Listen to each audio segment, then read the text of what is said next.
Ons het 'n comment. So jy het op een van my video's gekomment wat ek gesê het, 'n mens moet gedurig 'n winkel toe gaan met 'n calculator, bietjie optel, in jou trolly sit, kyk of jy genoeg geld het voordat jy by die til kom, dat jy nou nie so heeltemal verleë lyk nie. Ok, nou daai calculator mentaliteit is ons besig om te stop.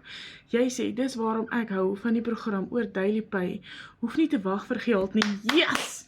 Jy is 100% reg, né? Dis amazing.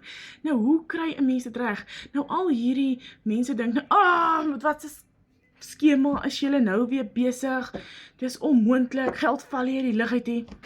Jy is oor een ding reg, geld val nie uit die lug uit nie. Ons het besluit om ons eie digitale besigheid te koop, ons eie done for you besigheid. Nou, hoekom sal jy digitale besigheid wil koop?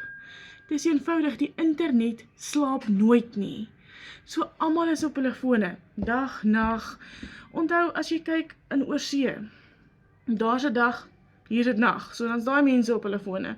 Baie mense is op nagdiens, dan's hulle op hulle fone. So die internet slaap eenvoudig nooit nie.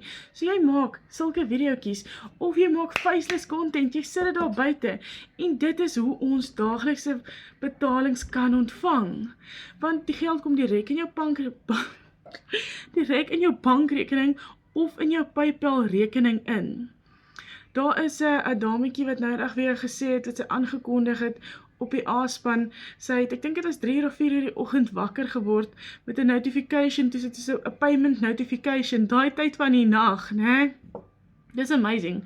Jy het jou uitgawes as jy hierdie besigheid opstel, want daar het jy die maandelikse uitgawes nie, jy werk jouself op na DailyPay toe.